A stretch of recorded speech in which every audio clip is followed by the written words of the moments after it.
Bueno, buen día nuevamente a todos, todas.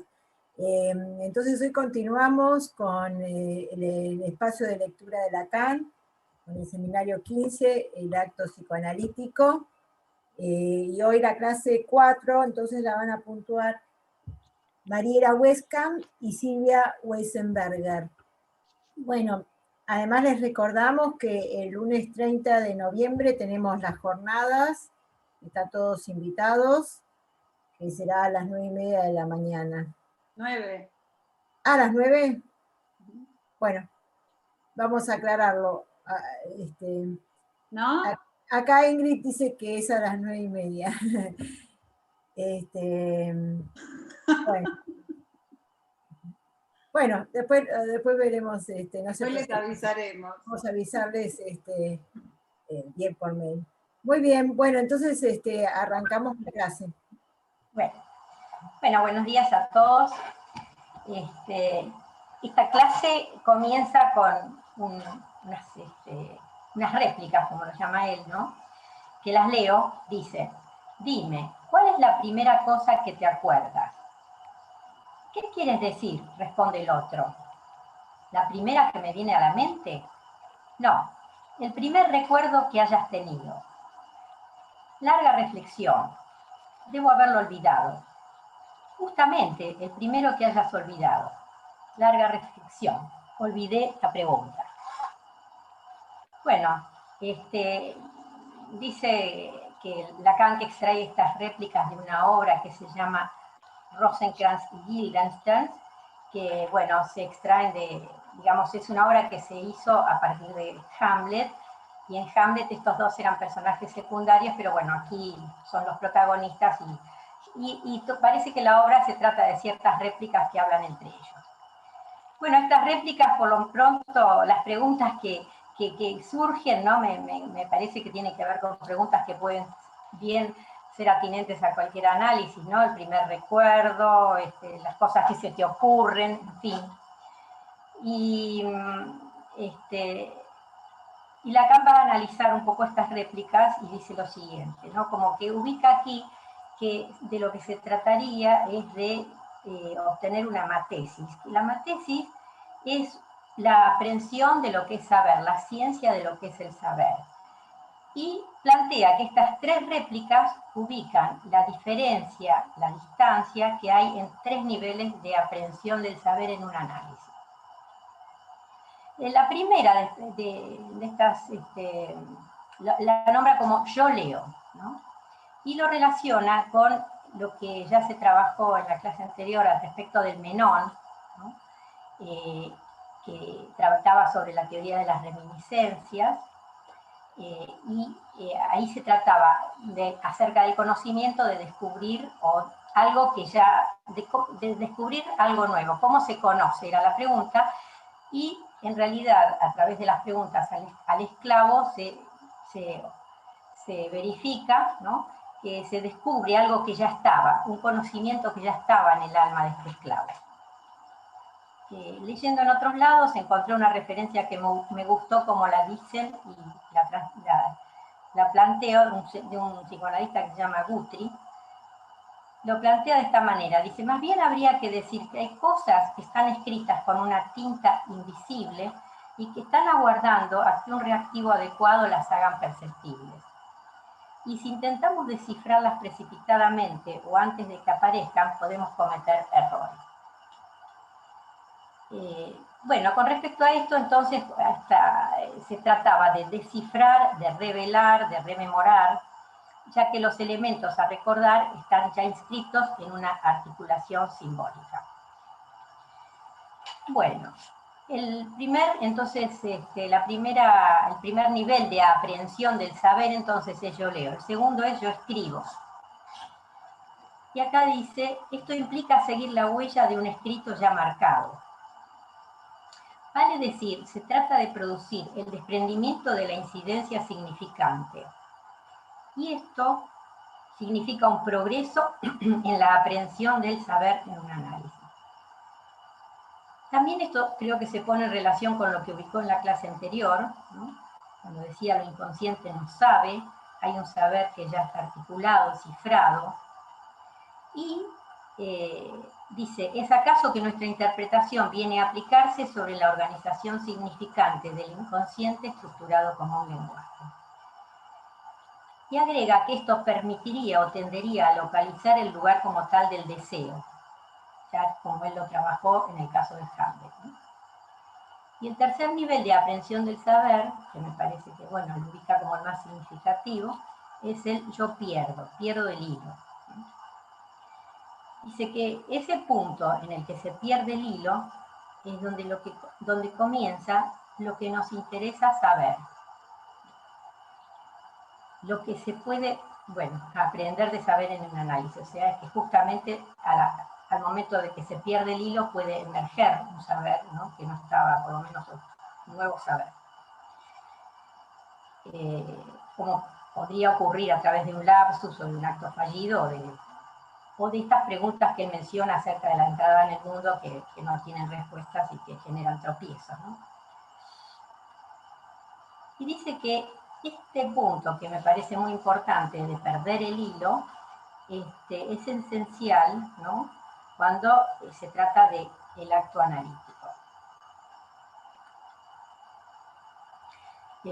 Bueno, me parece que esta pérdida del hilo, de este tropiezo, lo ubica del lado del analizante, por un lado, en tanto hay un sujeto dividido que se interroga, y del lado del analista, cuando dice o ubica que el analista no debe olvidar que es causa del proceso analítico, ¿no? Y que debe sostener la ficción del sujeto supuesto saber. Bueno, luego pasa a considerar otra cuestión, ¿no? Y se pregunta si su enseñanza es un acto analítico. Y responde taxativamente que como se produce ante un público, no puede ser acto analítico. Porque plantea que la enseñanza no es un acto, una enseñanza es una tesis. Una tesis es una afirmación acerca de algo, de un saber cualquiera. Pero dice que el acto solo puede comenzar en una antítesis.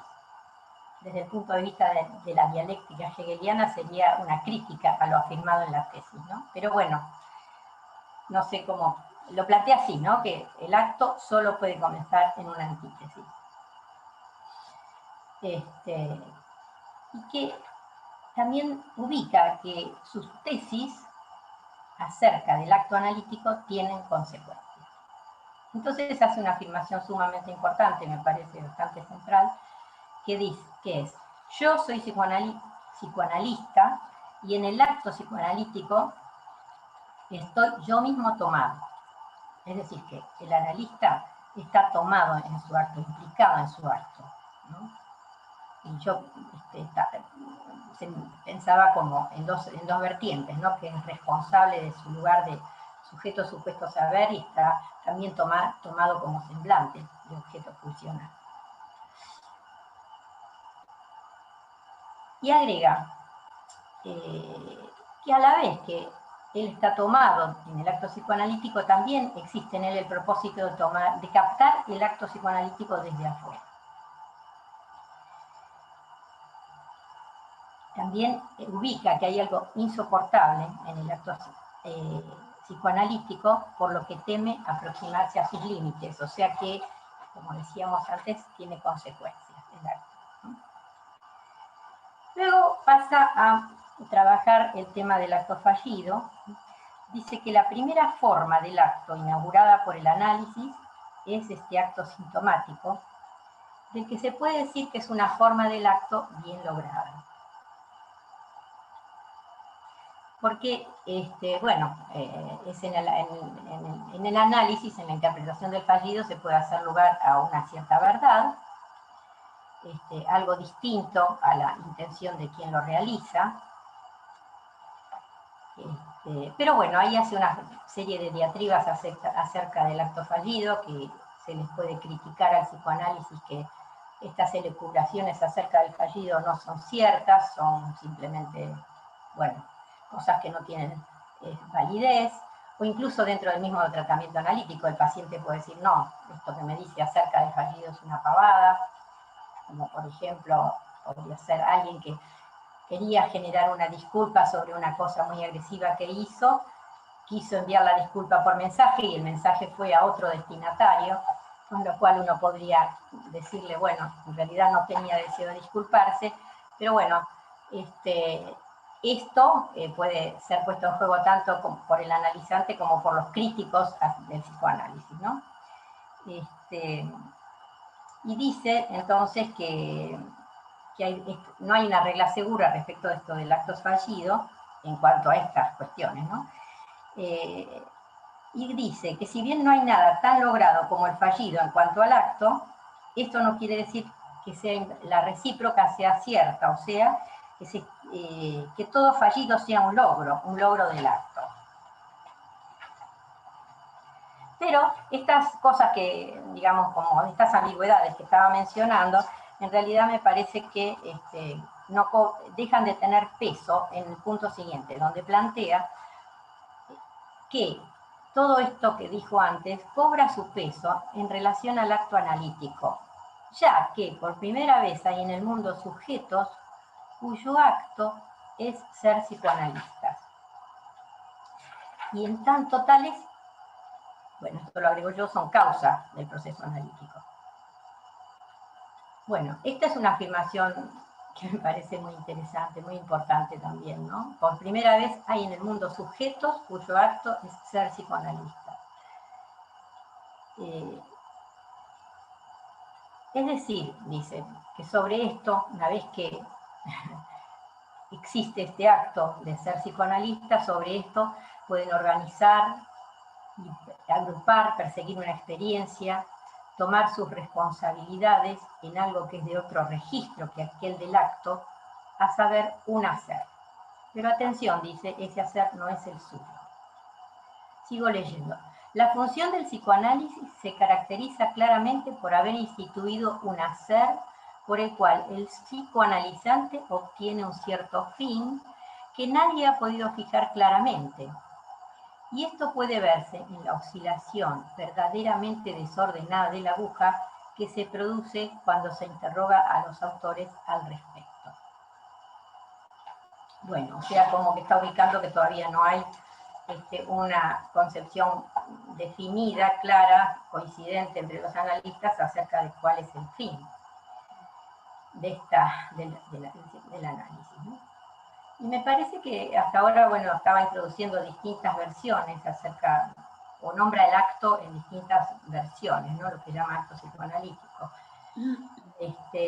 Por un lado, lo nombra a través del acto fallido.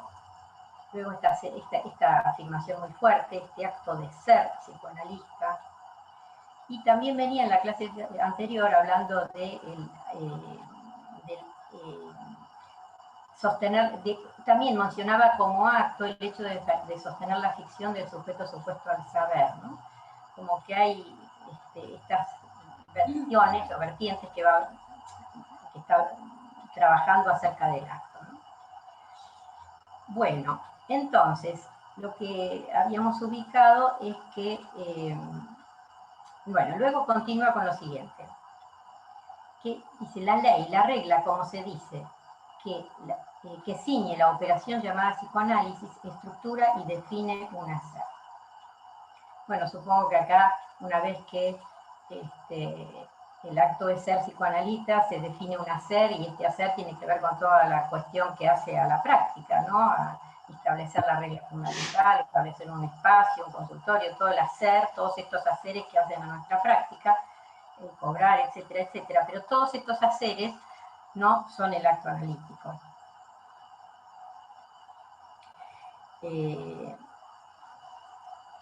O sea que está planteando, por un lado, el hacer y el acto a la vez, ¿no? Que no sé si son como dos vertientes, ¿no? Y plantea que del lado del psicoanalizante, vuelve a retomar esta cuestión de que él introduce el concepto de analizante, no de analizado, etc. Dice que es llevado a un término no definido estrictamente aún, pero que se supone que es un hacer logrado un hacer logrado. Ser, un hacer logrado, ¿no? Digamos, bueno, se trata nuevamente del ser, ¿no? Como si al final del análisis se gestara un ser, algo ya realizado. Y agrega, si introduce la palabra ser es porque ésta evoca en su horizonte la verdad, pone en relación el ser y la verdad. Bueno, o sea que al fin del análisis vendría una verdad, bueno, que no termina de ser sabida totalmente porque se encuentra con la dimensión de lo real.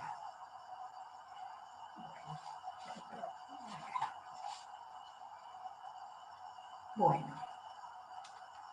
entonces, por un lado, en relación al hacer del analizante, ¿no?, a su hablar, asociar libremente, aparece la interpretación, digamos, surge la interpretación que, como dijimos antes, se trata de una intervención significante que apunta a un efecto sobre un saber que ya está articulado y hace lugar a una verdad. Y es interesante la pregunta, ¿no? Porque estaba hablando de acto, de hacer, y ahora aparece esta vertiente de la interpretación que, ¿dónde la pondríamos, no? No sé si en todo esto. Y aquí afirma, interpretación y transferencia están implicados en el acto por el que el analista da a su hacer soporte y autorización. Bueno, o sea que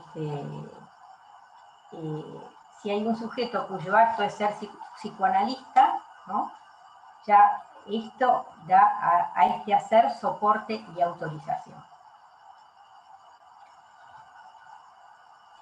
Y es tan fuerte esta afirmación que dice, aún si el analista no hace nada, tiene peso la presencia del acto.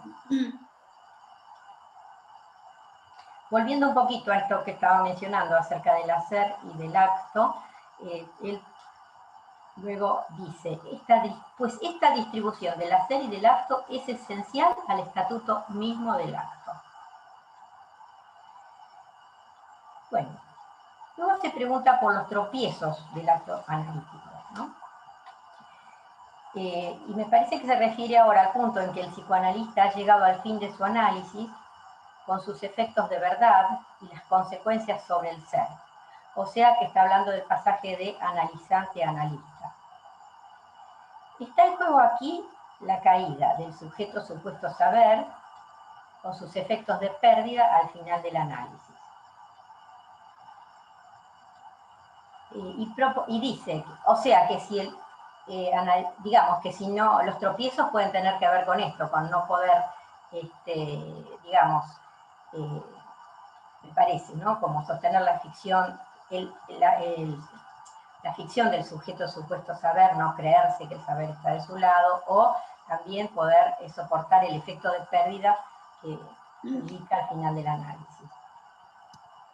Y dice, y hace esa advertencia de que serían los analistas quienes más pueden caer bajo el peso de esta designación de tropiezo en el proceso de analizante-analista.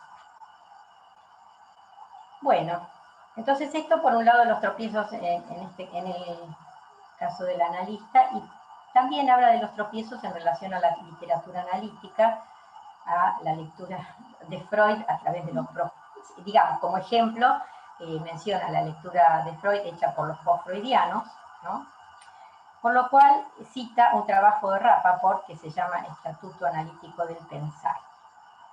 Rappaport nació en Hungría, trabajó en Estados Unidos y trabajó en el desarrollo del análisis del yo.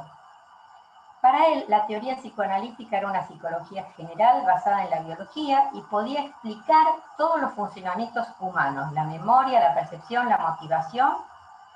Y para Rappaport sus planteos eran totalmente consistentes con las posturas freudianas. Bueno, y aquí dejo y le doy lugar a Mariela.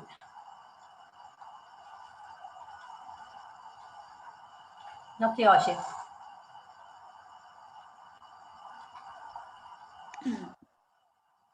Bueno, yo no...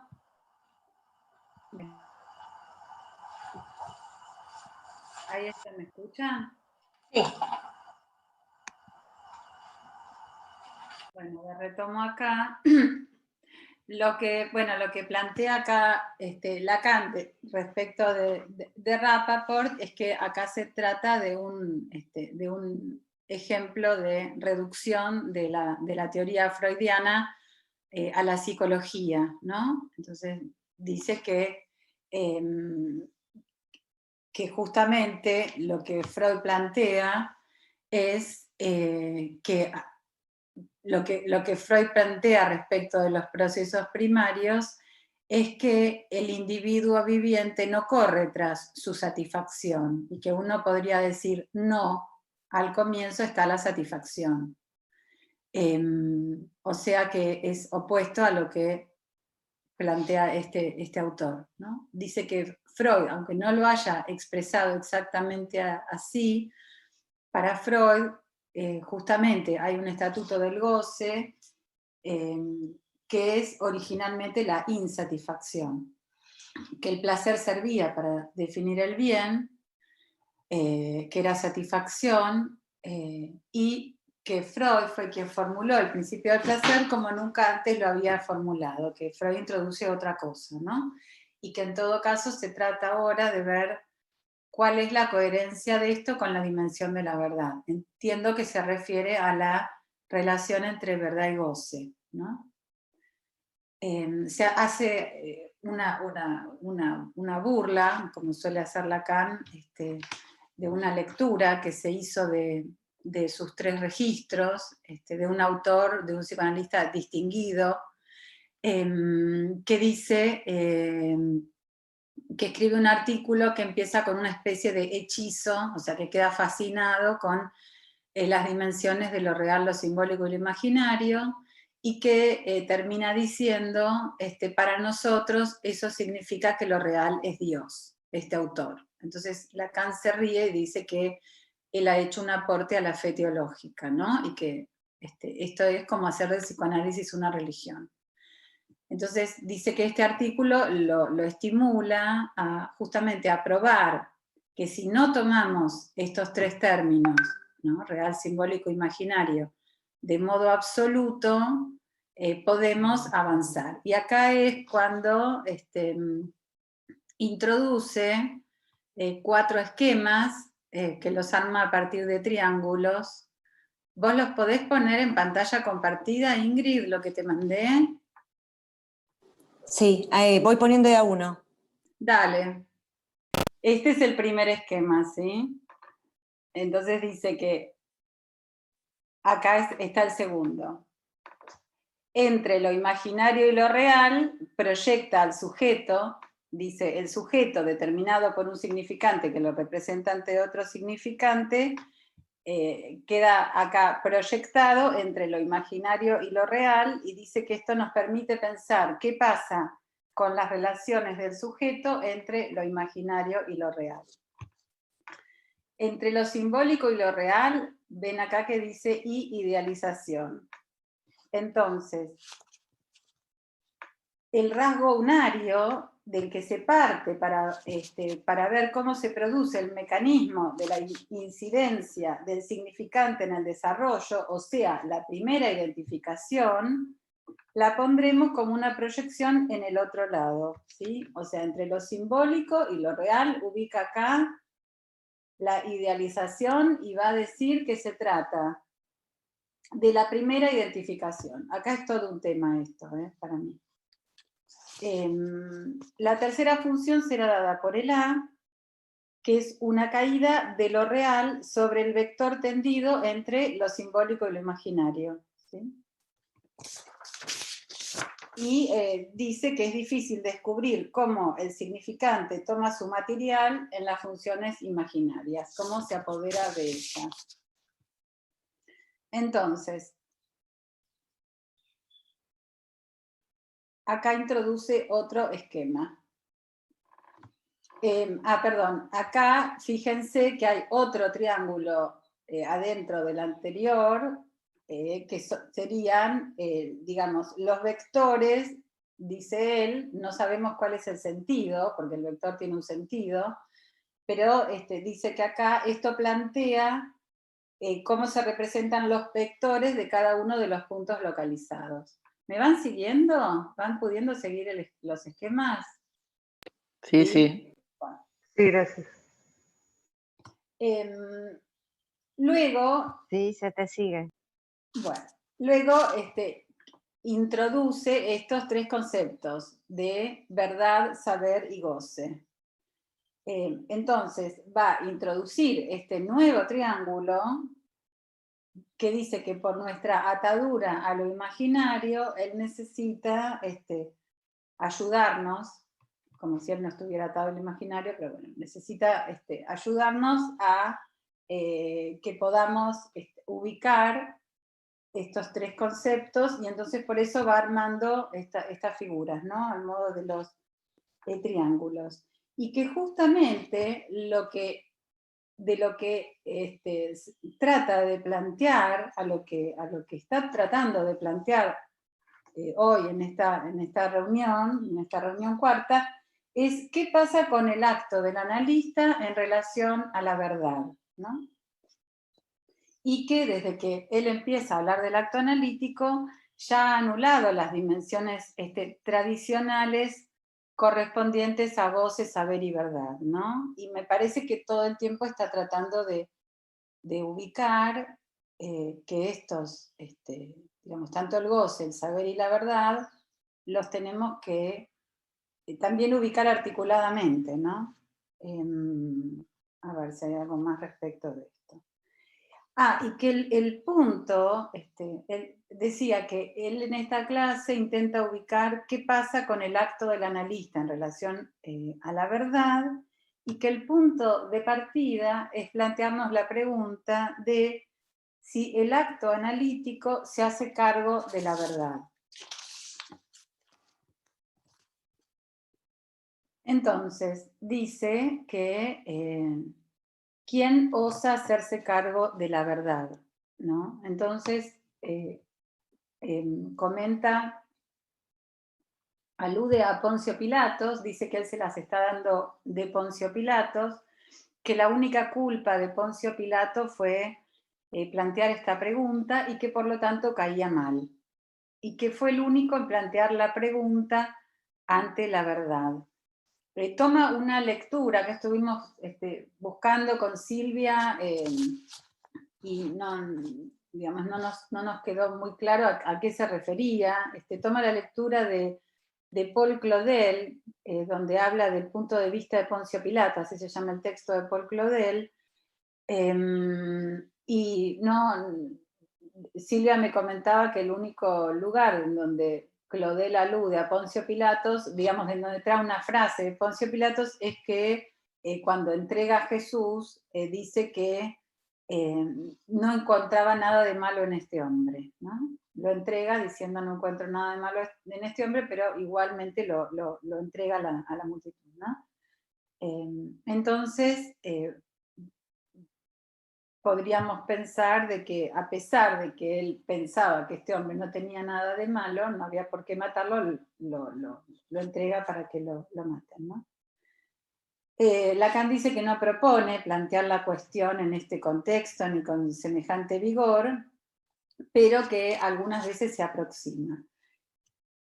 Y que el analista no se hace cargo de la verdad, ¿no? Porque ninguno de estos polos es juzgable. Entiendo que cuando dice juzgable se refiere en términos de verdadero o falso, más que en función de lo que representa de nuestros vértices de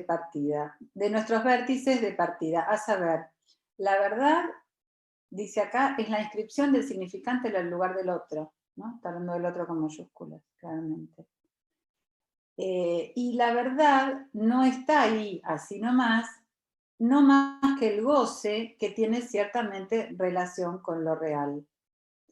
Pero que desde que el principio de placer está hecho para separarnos, ¿no? Acá ubica la distinción entre el principio del placer y el goce. En cuanto al saber, es una función imaginaria de idealización, que creo que todo el tiempo está hablando de esto, ¿no? Del lugar de idealización en donde se tiende a ubicar al analista.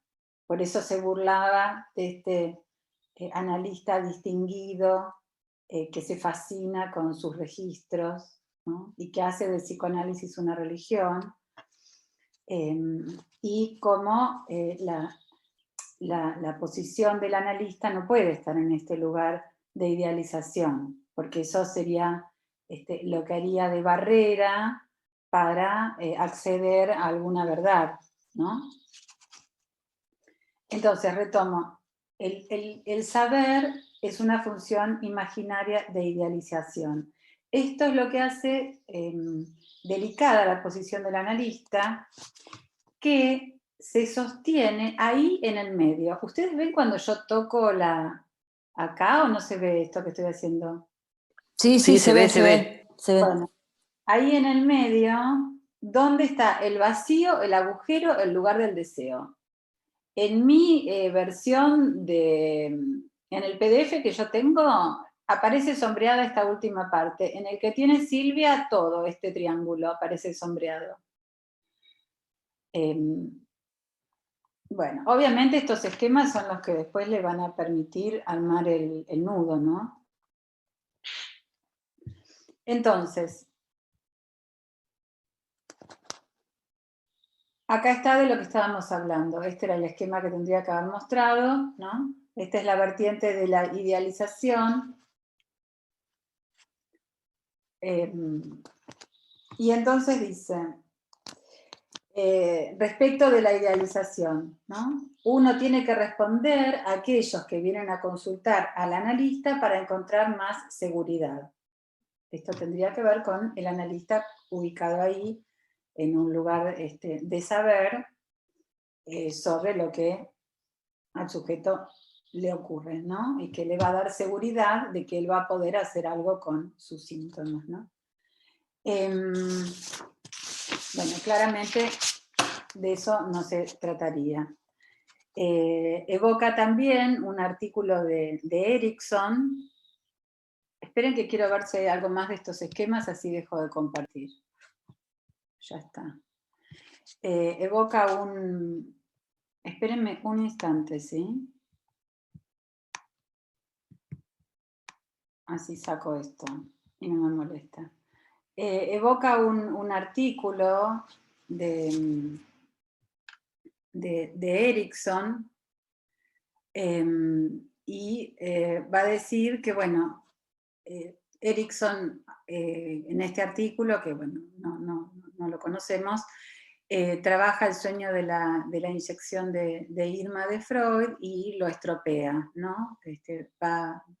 Va construyendo nuevamente, ¿no? Al igual que la crítica que hizo Rappaport, construye en términos psicológicos un método que es como toda una guía para tener seguridad, ¿no? O sea, enumera por etapas cómo debe edificarse la seguridad de este pobre tipo que tuvo una mami conveniente, dice, ¿no?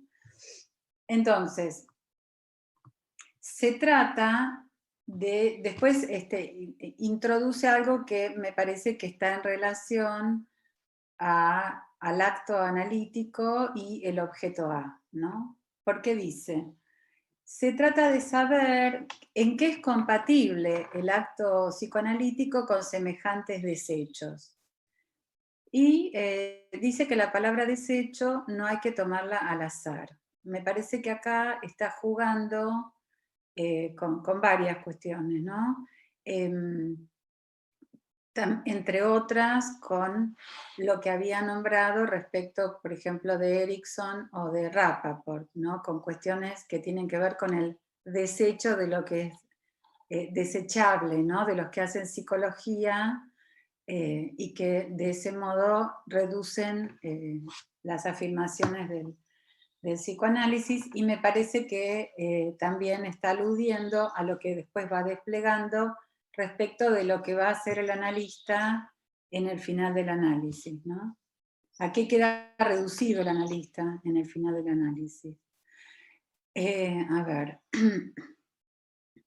salteo algunas cuestiones. Claro, porque va a decir que la relación de estas producciones con el desecho, o sea, el objeto A, nos puede servir para hacernos progresar en cuanto a las realizaciones de la producción analítica con otros términos. Por ejemplo, la idealización de su posición social que pondremos en alguna parte del lado de la I mayúscula. O sea, nuevamente, me parece que se refiere a justamente a no ir a esta posición en donde el analista estaría ubicado en el lugar del ideal, ¿no? En otros seminarios Lacan va a afirmar esto, ¿no? De que en el análisis no se trata solamente del trabajo con el ideal, sino con el objeto A, ¿no? Entonces, dice, abreviando, me parece que esta frase es importante porque alude a como si dijera un resumen de lo que viene tratando de trabajar.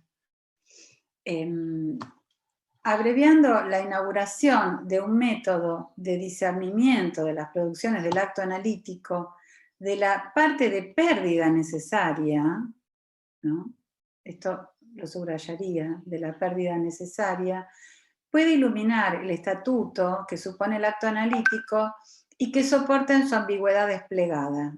Dice, ¿por qué detenerse en esta ambigüedad antes de que hayamos vuelto a nuestro punto de partida? Si no hay forma de salir de él, sería mejor dar la vuelta.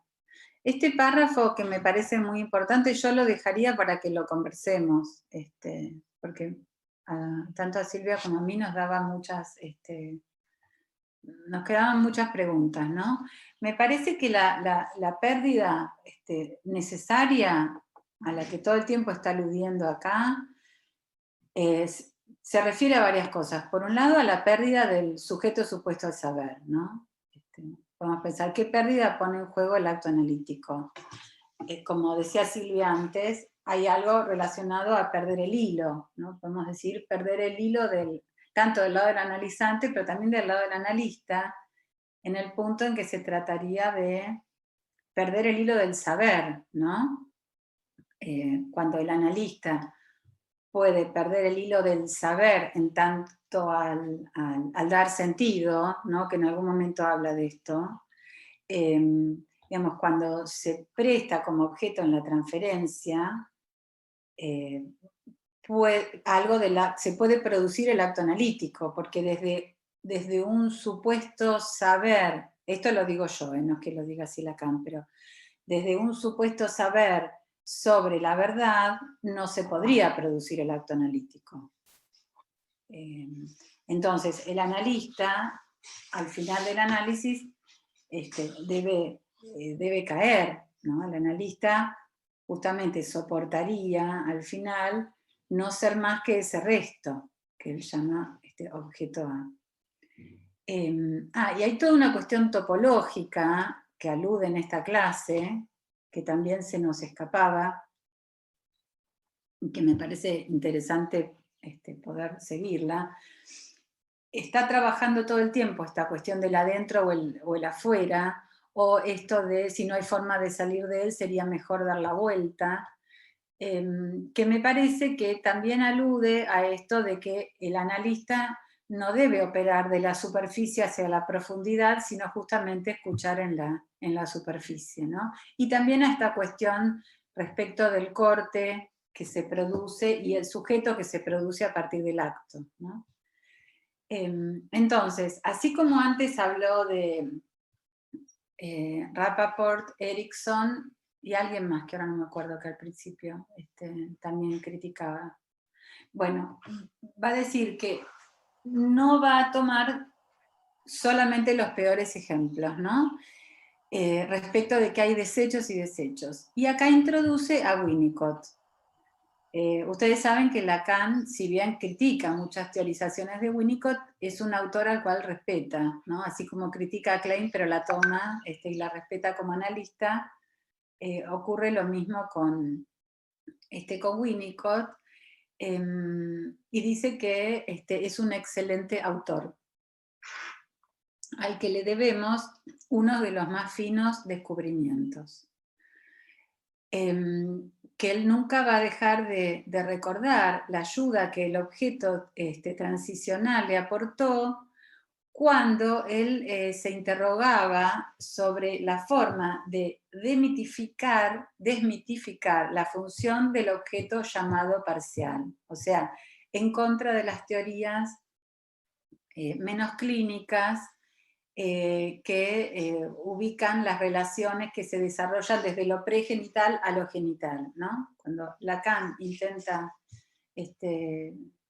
interrogar, cuestionar estas teorías, le ayudó la función que toma Winnicott, el objeto transicional. Dice, ese pequeño objeto que Winnicott introduce, que denomina objeto transicional, interfiere inmediatamente entre la relación del niño y su madre, ¿no? Es el puente fundamental, gracias a lo cual ya nada será después desarrollado solamente en términos de relaciones duales, ¿no? O sea que ya no va a haber más una relación dual entre el niño y la madre. Dice que ese cachito de trapo aparece para el bebé mucho antes del destete. Y dice que el destete no necesariamente es forzosamente un drama, ¿no? Que es posible que quien sienta el destete en realidad sea la madre y no el bebé, no quien sufra el destete.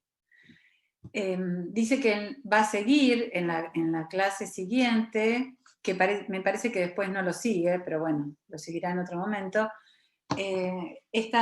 trabajando estas características del objeto transicional, cuya descripción es ejemplar, y bueno, aconseja la lectura de Winnicott, aconseja la lectura de este autor, y se pregunta, ¿qué es este objeto A que no está ni en el interior ni en el exterior, ni es real ni ilusorio, ni esto ni aquello, ¿no? Entonces, voy a tomar algunas poquitas cuestiones para que dé tiempo a la discusión, y me parece que esto lo vamos a retomar cuando sigamos con el seminario, ¿no? Dice que a toda esta descripción tan preciosa y tan fina del objeto A, le falta mostrar que todo lo que se dice no quiere decir nada, que el brote, la punta, el primer retoño de lo que el objeto A comanda es que el sujeto funciona al principio a nivel de ese objeto transicional, ¿no? Yo me acordaba cuando leía esta frase a lo que toma Lacan a lo largo de casi toda su enseñanza, no casi toda, no, tipo hasta el seminario, hasta este seminario, habla del Fordá. Y cuando se refiere al Fordá, deben recordar que en muchas ocasiones ubica que justamente este carrete, esto que el niño arroja, es el objeto transicional, ¿no? Ubica ahí el objeto transicional y va a decir que el niño queda identificado en este objeto, que digamos justamente es él el que se pierde como objeto para el otro, y que justamente esta pérdida necesaria alude a la posibilidad de que el sujeto advenga en tanto no es objeto del otro, ¿no? O sea, la caída como objeto del otro es lo que permite la identificación a este objeto y es lo que va a marcar el inicio del juego, ¿no? Entonces, me parece que acá, cuando dice el sujeto funciona a principio a nivel de ese objeto transicional, se refiere a esta cuestión, ¿no? Y va a decir que el desconocimiento de lo que pasa con el acto analítico va a arrastrar a quien lo asume a la negación de la posición analítica, ¿no? Me parece que esto tiene que ver con con lo que decía antes, ¿no? Que el analista puede sostener el acto justamente si puede no estar en este lugar de sujeto supuesto saber, como digamos decir, un lugar de saber, sino prestándose como objeto en la transferencia, ¿no? Bueno, la verdad es que hay muchas cosas para trabajar en esta clase, pero por la hora yo dejaría acá, y bueno, que podamos avanzar entre todos con lo que se haya escuchado y con lo que ustedes hayan podido trabajar. Bueno, muchas gracias, Silvia, Mariela. Bueno, sí, efectivamente, muchas cosas para esta clase, pero bueno, voy a dar directamente paso a los que quieran participar y comentar. Y bueno, lo que quede quedará para el año que viene. Bueno, a ver, entonces, Graciela, por favor, silenciate.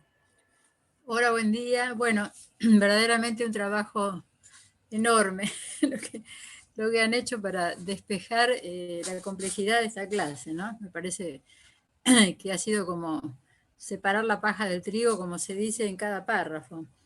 Yo quería tomar una sola cosa para que no nos haga obstáculo, porque la cuestión del rasgo unario y del ideal, creo que Jean-Michel Bapro tuvo un modo de transmitir su interpretación del asunto que me parece que es muy aclaratorio y que se puede tomar si nos interesa tomarlo, ¿no?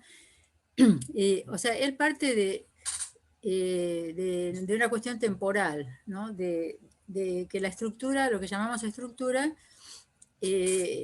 funciona como una pulsación temporal de apertura y cierre del inconsciente a través de la repetición. Que esta es la dinámica de la estructura, ¿no? Entonces eso permite pensar, como lo dice él, que en un mismo punto haya una cosa y la otra. O sea, en este caso, el rasgo unario y el ideal, en el mismo lugar de la estructura. Él toma lo que dice Lacan en el seminario de la transferencia de cómo se inscribe el rasgo unario cuando la mirada del otro, que mira al niño en el espejo, cuando al niño le llega la sanción acerca de lo que está viendo y de que él es eso, algo así, se produce ese rasgo que es como una marquita, una marca significante, que a la vez hace como un ancla para la constitución narcisista del estadio del espejo, ¿no? Bueno, habría mucho para hablar del rasgo unario, pero no es exactamente el tema de hoy, me parece, pero se diría que es la marca del sujeto que es como si fuera una rajadurita a donde por la insistencia de la repetición se hace un lugar ahí en esa rajadurita, y que a ese lugar iría a parar en la salida del Edipo el ideal. A la salida del Edipo, como dice Freud, el niño incorpora los ideales viriles a través de la función paterna, y lo que propone entonces, tratando de sintetizar lo que dice Bapro, es que esta confusión que se nos arma siempre respecto al ideal y al rasgo unario se podría entender de este modo. O sea, un mismo lugar en primer tiempo y segundo tiempo. Esto no es solo una cuestión histórica, ¿no? Él dice que como la repetición es algo que es el mismo funcionamiento de la estructura, cuando uno habla está, pongamos, entre el punto del rasgo unario y el punto del ideal, digamos, como funcionando en el mismo eje vertical, se podría decir. Bueno, gracias.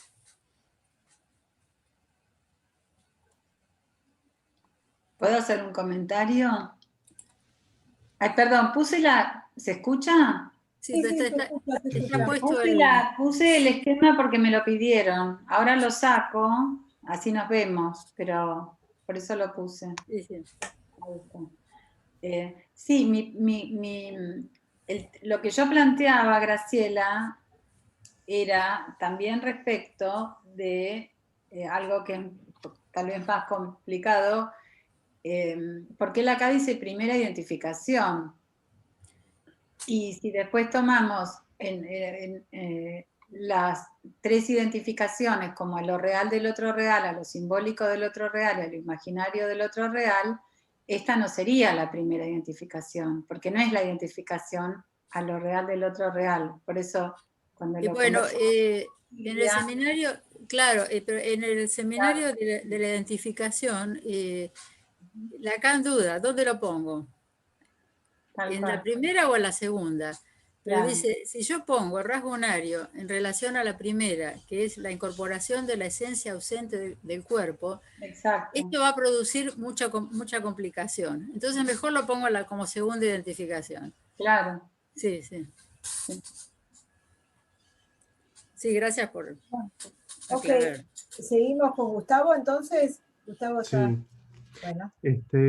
No, me quedé enganchado con la charla de recién, porque, a ver, ¿se puede poner un poquito el esquema de nuevo? Sí. Espera, te habilito. Dame.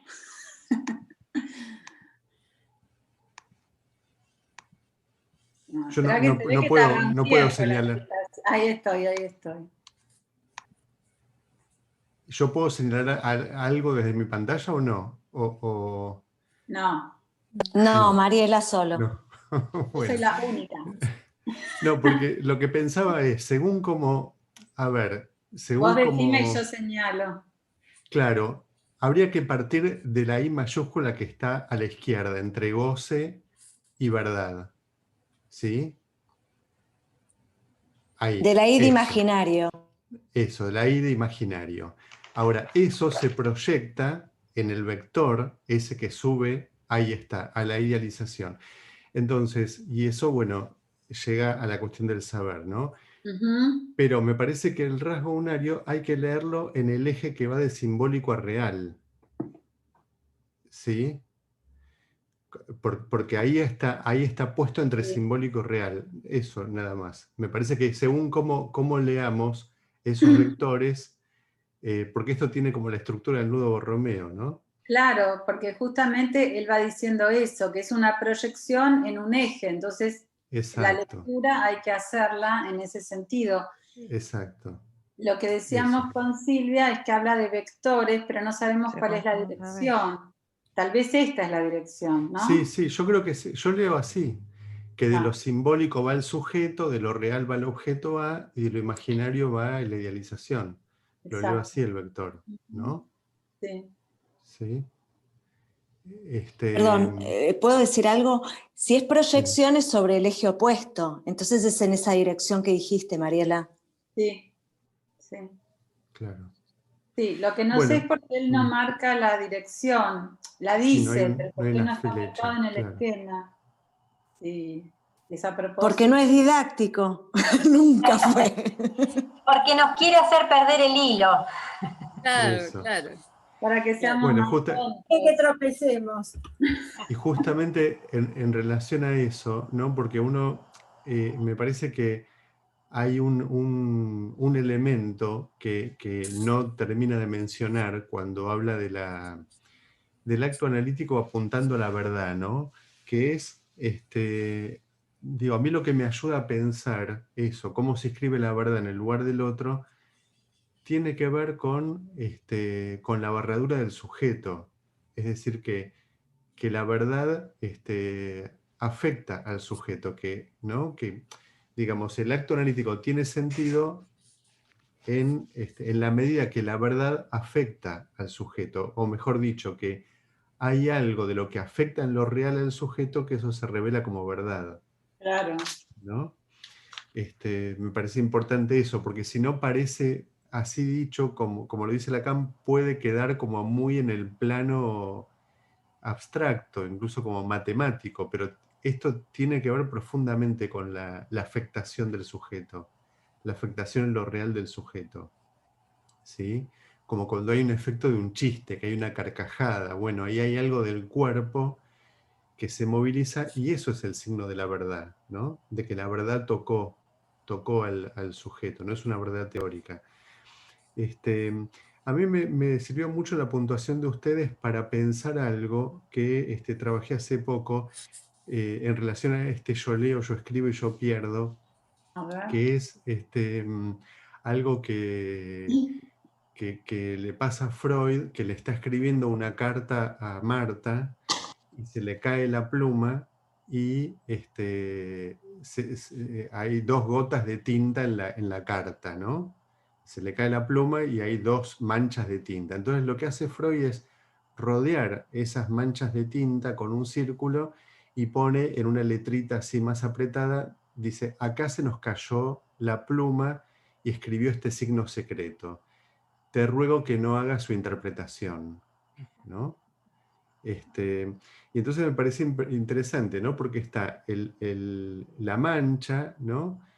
Está la lectura de la mancha y está la escritura, es decir, ese círculo que rodea a esas manchas, ¿sí? Pero primero está el yo pierdo, ¿no? Que es la metida de pata, es el acto fallido, es un bebé, ¿no? Es eso que uno puede pensar es un simple error, se le cayó la pluma, pero hay como un efecto de lectura y de escritura. Me vino bárbaro esto que me recordaron del yo leo, yo escribo y yo pierdo para ubicar eso. Bueno, nada más. Perdón, un comentario breve puedo hacer, porque justamente él cuando hace, ¿no? los pone en ese orden, yo leo, yo escribo y yo pierdo, pero de verdad donde después se ubica bien claramente que donde empieza la cosa es en el yo pierdo, ¿no? Que es donde,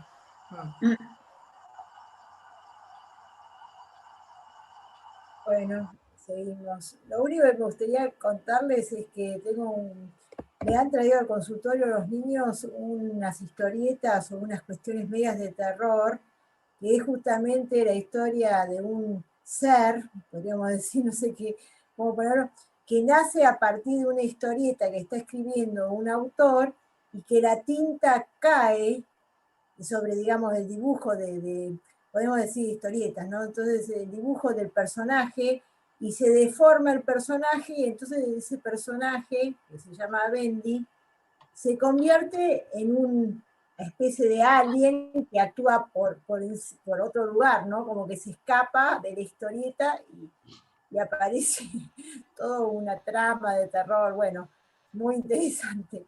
Bueno, sigo con Celia, que siga, gracias. ¿Se escucha? ¿Sí? Ah, bueno. No, quería, bueno, primero agradecerles y quería tomar la ocasión para introducir una cuestión, a ver ustedes cómo la piensan, que tiene que ver con cómo pensar la cuestión de esta identificación primera en relación a lo que es en Freud la identificación primaria.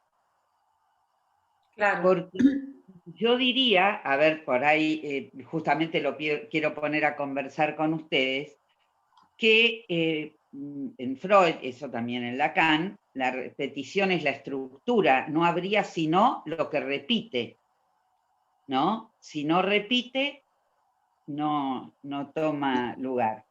Entonces, si la lógica en Freud es que la identificación primaria no es primera, justamente es una exigencia lógica que se deduce de lo secundario, digamos, por eso Freud la va a ubicar, digamos, como exigencia lógica a posteriori de, por ejemplo, la identificación secundaria. También lo va a hablar de narcisismo, todos los conceptos en Freud responden a esa lógica. Entonces, ¿cómo ubicar, que para mí es un problema, ¿no?, la cuestión de una primera identificación?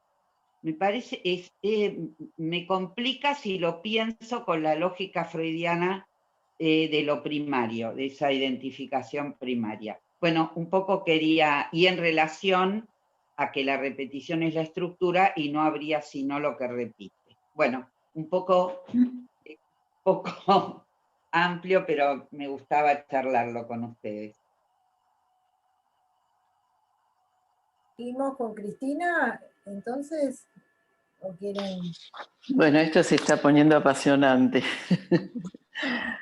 Porque bueno, siempre uno termina haciendo la puntuación de una de las clases en algo que dispara después por ahí este tema, que tomando lo que decía Graciela con respecto al estadio del espejo, se me ocurría, y con lo que dice ahora Celia, se me ocurría pensar que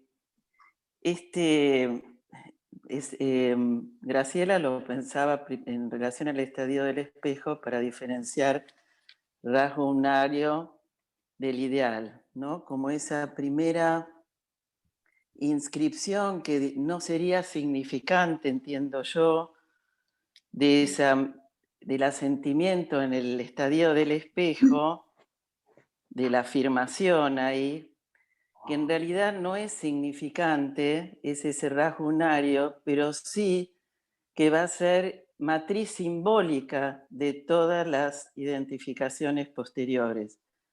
Entonces pensaba si se podía articular con lo que decía Celia, si es primera, ¿no? Si esa, digamos, que es antes y después, pero que ese primer rasgo, esa muesca, que no es significante aún, es sin embargo matriz simbólica para las identificaciones posteriores, algo así, no sé. No sé si se entendió. Hago un comentario rápido, yo no puedo levantar la mano, así que me parece que sí, que es un tema súper interesante esto de la identificación primaria. Yo lo entiendo como recién también decía Graciela, como la incorporación de esa esencia ausente de cuerpo, en ese punto se relaciona con lo que Freud dice de la incorporación del padre, ¿no? Y me parece que es esa incorporación del vacío, que es lo que va a permitir que el lenguaje devenga simbólico. Entonces, bueno, Clara Kruglack lo trabaja, a mí me gusta mucho como ella lo trabaja, cuando hace la reversión del toro Enrique y trabaja la figura topológica de la primera identificación y cómo la incorporación del vacío es lo que justamente va a permitir la inscripción de la primera marca, que ahí sí tiene que ver con el rasgo unario y con la identificación simbólica. Esto que decía Celia, me parece que puede ayudar, ¿no? Pensar, si bien Lacan habla de las 3 identificaciones, pero la distinción de primaria y primera ayuda a pensarlo así, ¿no? Porque esto es previo a la posibilidad de lo simbólico, este primer movimiento, ¿no? Pero bueno, hay un montón de intervenciones. Graciela, continuamos con Graciela.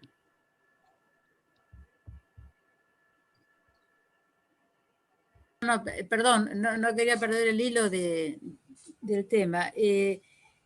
Me parece que si siguiendo lo que el desarrollo de lo primero y lo primario, lo primero en la carta 52, lo primero es el signo perceptual, que justamente no es del orden del sujeto. Es digamos, en la carta 52 es la primera traducción o transcripción de la percepción. Lo primero sería la percepción, que está en el orden de lo real, se podría decir, y la marca de esa percepción sería el signo perceptual, donde, como decía Cristina, me parece que no se puede hablar de un sujeto ahí. Y acuerdo con vos también, Cristina, en esto de que no se trata en el rasgo unario del significante, si bien a la vez, dice Lacan, bueno, se podría decir que está en el estatuto, va a estar en el estatuto del significante cuando entre en discurso. Pero en tanto primera marquita es un signo, no es un significante, es un signo. Bueno, nada, sigamos que está bárbaro. Bien. Marité. Soy yo. Perdón. Bueno, ¿en qué balurdo nos metemos con con esta clase? Y agradezco la puntuación porque, bueno, nos mete de lleno en este torbellino, me parece. Y bueno, y es bueno meterse en el torbellino porque es meterse finalmente en algo que puede aparecer como verdad, ¿no? Aparecerá la verdad por ese lado. Y ahí tiene que ver, me parece, esta cuestión de lo que estamos hablando, que me parece que es imposible, me parece, ubicar esta cuestión de primaria o primera o sin ubicar o ubicando esta cuestión de que, bueno, que finalmente cómo va a ser trenzada, cómo va a ser trenzado, es decir, cómo va a ser avanzado el discurso en el curso de la existencia, de la vida, y meramente en relación a aquello que, por lo que se va constituyendo, ¿m? Es decir, porque una primera lectura, por ejemplo, podría ser así. O sea, a medida que se va constituyendo algo, se va marcando entonces lo que ha faltado. Es decir, lo que falta, es decir, lo que falta y lo que se ha constituido. Entonces, esa posibilidad, que tiene que ver con finalmente cómo va avanzando la repetición, me parece que nos deja medio rengos, porque es como si dijéramos, le daríamos prioridad a lo que queda marcado, es decir, a lo que queda asignado. A ver, ¿cómo decir? Si yo pongo, por ejemplo, digo uno, si digo uno, es como estoy diciendo hay uno, hay algo. Entonces inmediatamente me aparece, bueno, pero entonces algo no había antes de decir uno, por decirlo así, ¿no? Es decir, antes no había. Entonces uno pareciera que le da prioridad o primacía a que tiene que haber uno para que aparezca y se cree y se crea eso que falta. O sea, es como si dijéramos que el uno es creador del cero. Esta sería una primera manera de entender. Y yo creo que ahí es una cuestión de ubicar justamente la primacía. Incluso esto lo podemos llevar a una secuencia en la cuestión analítica, de que efectivamente, finalmente entonces lo que se ha idealizado, partiendo entonces de lo último que hemos hablado hoy, de lo que se ha idealizado, es lo que finalmente nos ha permitido crear lo que faltaba. Es decir, es una lectura de ese tipo, lleva a una lectura de ese tipo. Entonces, el tema me parece acá, y estamos en el seminario del acto, es decir, acá me parece fundamental ubicar la cuestión del acto. O sea, lo primero y lo primario es el acto. Y como tal, el acto inevitablemente tiene que ser o meterse la estructura toda en él. La estructura toda en él. Es decir, cuando se plantea la cuestión del acto, ya se está planteando el 0 y el 1, por ejemplo. Ya se está planteando la S, la R como tal y la I, inevitablemente.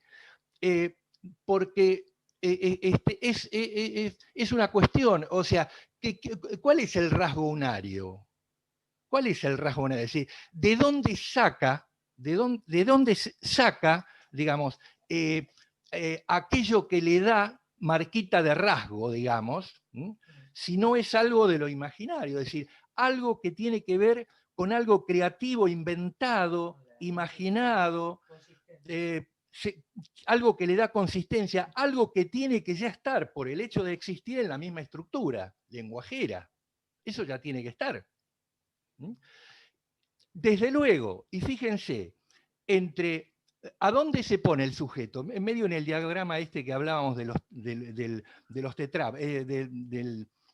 del tetrápodo. En realidad, porque Lacan en esta época, ¿qué está hablando? Está hablando de los tetrápodos, es decir, está haciendo mención a una cuestión clásica con el triángulo, ¿no? Es decir, viene trabajando con el triángulo. En realidad, ustedes vieron que como mamushka, un triángulo se va metiendo arriba del otro, es una cuestión que él trata después de superarlo mejor con el nudo, ¿no? Es un poco lo que él quiere hacer, es decir, el tema del tréspero anudado, a partir del tréspero anudado borroméicamente. Pero lo que quería terminar era justamente esta cuestión. Es decir, ya cuando se plantea el acto, se plantea la cuestión temporal del acto. Es decir, hay una cuestión temporal.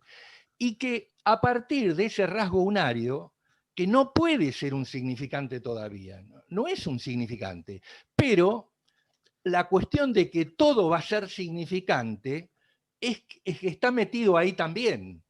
Es decir, potencialmente en una cuestión que va a ir apareciendo a medida que se vaya trenzando. Es decir, esta es la cuestión. Entonces, me parece imposible porque es meterse en una cuestión, un intríngulis del cual uno no puede salir. ¿Qué es lo que va primero? ¿No? ¿El huevo o la gallina? No. Es decir, ahí es como si dijéramos, bueno, digo una burrada, pero ahí vino Dios e hizo el huevo y la gallina, y se acabó, digamos. Es una cuestión de acto, digamos, que es lo que uno tiene que empezar, digamos. ¿Quieren intervenir ustedes? Mariela, Silvia. No particularmente. Hablamos, Mariela. Terminamos hablando de la identificación primaria. Yo lo que podría preguntarle a Osvaldo, en todo caso, ¿por qué decís que lo primero y lo primario es el acto como tal? Yo no sé a qué te referís exactamente, porque... ¿Y sabes por qué? Porque tenemos que pensar, voy a decir lo que digo siempre, porque lo vengo pensando hace más de 15 años, ¿no?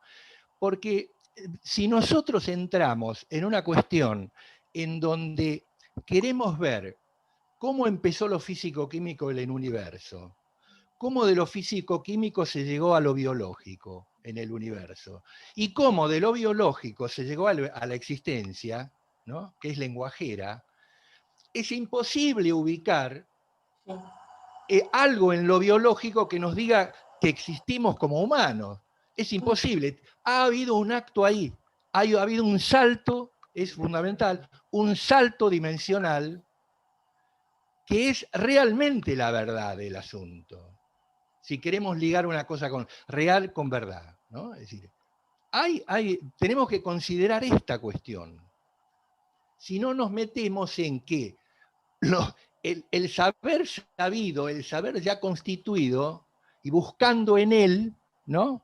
Como si buscábamos en lo clásico, un poco lo que viene diciendo Lacan acá. Si queremos buscar en lo clásico, qué sé yo, y bueno, nos perdemos, porque finalmente, claro, vamos a llegar finalmente que la idealización es identificarse con el analista, porque son las cuestiones a lo que nos lleva la psicología. Pero tenemos que... Esto es lo que está criticando todo el tiempo en la clase, ¿no? ¿Cómo? Esto es lo que está criticando bueno, en esta pero clase. justamente, pero la crítica la hace él porque está, desde mi punto de vista, porque está parado en la existencia. La crítica la puede hacer Lacan, o sea, es lo que siempre yo me he preguntado, pero ¿de dónde carajo saca Lacan esto para pensarlo de esta manera? No lo saca de lo que estaba escrito clásicamente, lo saca de lo que ve en la clínica a través del acto que hace, o que ve hacerse a él, o que ve hacerse en él, digamos, ¿no? Porque acá el que labura es el psicoanalizante, ¿no? El psicoanalista lo que pone, digamos, es, bueno, nada menos, ¿no? Pone lo que él tiene que poner, digamos, para dar condiciones para propiciar pero el laburo lo tiene que hacer el Sí, psicoanalizante. acá justamente él ubica el hacer del lado del analizante, y me parece que lo que el analista pone para que el acto pueda producirse, porque el acto es del lado del analista en ese punto, lo que pone es su posición, ¿no? Su posición, que justamente tiene que no estar en ese lugar de saber y de ubicar siempre un nuevo sentido, sino en apuntar al objeto que está ahí en juego, y que por eso está en relación al goce, ¿no? Y cuando algo del goce se conmueve, bueno, esto es lo que va a producir efectos subjetivos. Perdón, Sí, como coordinadora tengo que intervenir porque hay 3 personas que todavía quieren participar. ¡Ay, no vi! Son las 10:30. Yo no vi, perdón. Es sumamente interesante lo que está apareciendo. Me parece que nos vamos a quedar con muchas ganas. Pero bueno, está Laura. que hable Laura en todo caso. Yo no vi las manitos, si no, no hubiera abierto la boca. Sí, Laura, perdón, yo pediría que sean breves porque Laura, tenemos la reunión de Mónica y no quiero que les tomemos el tiempo a ella, ¿sí? Me parece que solo Laura nos tocaría. Y bueno, ¿yo Laura D'Agostino u otra Laura? Vos, Laura.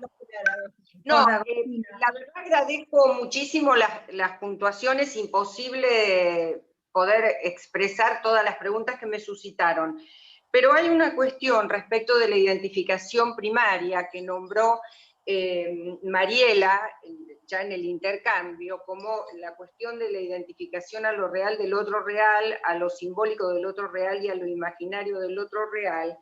Y yo pensaba que la identificación a lo real del otro real, que según mi lectura no tiene que ver con la conclusión o con la conformación del ideal, es subsidiaria de lo que sería el pasaje del agujero, es decir, la conformación de los bordes eróticos a partir de los agujeros del soma. Yo suelo nombrarlo como pulsionalización del cuerpo, ¿no? Pulsionalización del soma, para ser más precisa, cuando el soma va haciendo este pasaje en su encuentro con el lenguaje que luego devendrá discurso. Me parece que respecto de esta misma, de este tiempo de pulsionalización del soma, yo no he encontrado al menos en los matemas, ni en los nudos, ni tampoco en los esquemas de la subversión del sujeto, del escrito de acerca de una cuestión preliminar, escritura de ese tiempo primero. Quiero decir, aún tomando la metáfora paterna de 1958-1959, la primera escritura, deseo de la madre, y abajo de la barra el infans en posición de X, ya es el infans en posición de objeto. Es decir, es ese primer tiempo de condensación, de ser solo lo que el otro dice que es. Me parece que de la identificación a lo real del otro real no hay escritura, en el sentido de que no hay matema. Sí hay del yo ideal, sí hay del ideal del yo, sí hay, por supuesto, del significante de la falta en el otro y todos los matemas que conocemos, aún en la lectura borromeica, ¿no? Bueno, esto quería decir nomás. Perdón, la verdad que es interesantísimo. Si no les importa, digamos, o si me lo permiten, yo voy a sugerir que, bueno, quedan Gabriela y Claudia, nos encantaría escucharlas, pero no tenemos la posibilidad, se nos termina y ahora tenemos que seguir con topología. Entonces, tenemos el lunes 30, que son las jornadas, tal vez, bueno, el nombre de las jornadas es presencia del psicoanalista, Los Angeles, presencia del psicoanálisis, tal vez se puede, bueno, trabajar sobre todo esto.